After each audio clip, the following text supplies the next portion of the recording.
Bonsoir à tout le monde. Je ne sais pas qu'est-ce qui se passe, mais chaque fois que je suis venu, j'ai témoigné. Il ne me donne pas d'argent, le pasteur. Il n'y a pas peur. C'est la grâce de Dieu. Et je suis ravi d'être là. Et normalement, je n'aurais pas dû venir. Et vous voyez, Dieu m'a amené ici. Et voilà. Et bon, je vais vous expliquer, il y en a déjà qui ont connu mon témoignage.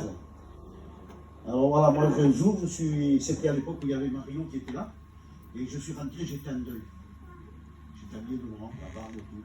Et j'ai perdu mon petit-fils de 19 ans d'un accident de voiture. Ça fait 3 ans et demi. Et grâce à Dieu, je suis là aujourd'hui. Et je suis heureux. Mon cœur est plein de joie aujourd'hui. Il y a 3 ans et demi, il était plein de haine, plein de colère, plein de misère. J'avais la misère aussi. Et il me venait même des mauvaises pensées parce que mon petit-fils s'est tué à 100 mètres de chez moi, là où on travaille, au Gros du Roi. Parce qu'avec mon fils, on a eu une promenade à faire. Et le petit travaillait avec moi. En plus, il était fiancé, on devait faire le fiançailles, on a fait l'enterrement. Mais bon, c'est comme ça. Et aujourd'hui, la vie a changé pour moi. Je suis devenu chrétien. Et grâce à mes frères qui sont là, comme Dagou, comme mon frère Bello, Max, Mario, tous, ils m'ont tous entouré. Et aujourd'hui, je suis devenu chrétien, je me suis fait baptiser. Ça fait 1 an et demi. Et vous savez, je fumais beaucoup quand on était en deuil, on boit du café, je ne dormais pas. Et je fumais 2 paquets de cigarettes par jour. C'était des cigarettes de 25. Et un jour, Bello, il me dit, Jean-Paul, je vois que tu t'accroches à Dieu. Si tu arrêtes de te fumer, on verra un jour de te baptiser. Et ça fait titre dans ma tête.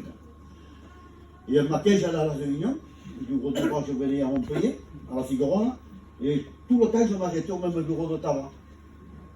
Et quand je vais rentrer, pour rentrer dans le bureau de tabac, c'était l'époque où il y avait le Covid. Et quand je vais pour rentrer dans le bureau de tabac, j'ai dit, mais j'ai oublié le masque. C'est ton masque, vous dites pas rentrant. Et il y a quelque chose qui me disait dans moi, écoute, achète les cigarettes plus tard. C'est comme il y avait quelqu'un à côté de moi qui me parlait. Bon, j'y achèterai plus tard.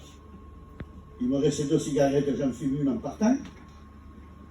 Et de retour, quelque chose, ne t'arrête pas. Ah, oui, qu'est-ce que ça passe? Je continue, il me restait des cigarettes. Et en route, je la fume, j'ai déjà, arrivant au Gros du Roi, j'en achèterai un paquet. Et comme ça, je fume la cigarette, je jette le mégot, et je dis, Seigneur, je ne veux plus fumer. Et bien, je vous garantis, instantanément, j'ai plus envie de fumer. L'odeur de la cigarette, il n'existait plus, l'envie, d'un seul coup, j'ai été guéri par la cigarette, merci Seigneur. Et j'ai rien dit à personne, j'ai dit à mon fils, ni à ma compagne, rien. Et j'ai attendu quelques jours, 5 ou 6 jours. Et j'ai dit à ma compagne, tu as remarqué? Elle m'a dit non, si tu as eu ton coiffeur. Ben, j'ai dit non, bon, j'ai dit je fume plus. Oui, c'est vrai. Et mon fils, pareil. Voilà. Et aujourd'hui, je vis avec le Seigneur. Et tous les jours, je lis ma Bible. Enfin, pas tous les jours, parce que je ne veux pas être plus que tout le monde. Mais assez souvent, je m'accroche à Dieu. Je prie. Et le Seigneur me parle souvent. Vous savez, j'ai eu le problème de mon petit-fils, que c'est la chose la plus grande, un malheur qu'on ne peut pas imaginer. J'ai passé par d'autres problèmes. Dieu m'a aidé. Parce que aussi, c'était une grosse catastrophe. Mais ça, c'est personnel, je ne peux pas le dire. Et qui touche quelqu'un de ma famille. Et après, j'ai eu un autre problème aussi. Et j'ai eu plein de problèmes comme ça. Mais tout le temps, Dieu a été avec moi. Alors vous savez, les frères et les sœurs, il n'y a pas 100 ans que je suis chrétien. Mais si vous avez besoin de vous accrocher à quelque chose, c'est à Dieu. Le moindre problème. Vous savez, c'est difficile quand on perd un enfant de 19 ans. Je l'ai élevé, c'était mon petit-fils. Le jour où il est né, je suis allé chercher ma fille à la clinique. Je l'ai eu chez moi. Il ne m'a jamais quitté ce gamin.